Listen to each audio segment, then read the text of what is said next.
యదా యదా హి ధర్మస్య గ్లానిర్భవతి భారత అభ్యుత్థానమధర్మస్య తదాత్మానం సృజామ్యహం పరిత్రాణాయ సాధూనాం వినాశాయ చ దుష్కృతాం ధర్మ సంస్థాపనార్థాయ సంభవామి యుగే యుగే.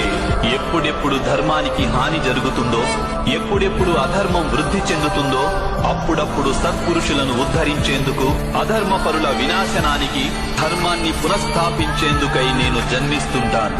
నేనే నాశనం లేని పరమాత్మను, నేనే మత్స్యావతారాన్ని, నేనే వామనావతారాన్ని, నేనే పరశురాముణ్ణి, నేనే రామావతారాన్ని కూడా.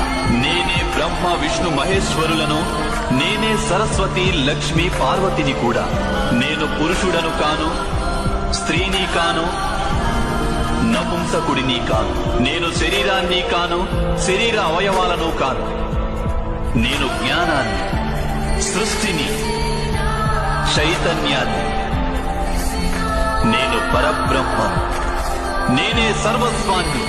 అలాగే నేను ఏమీ కాను.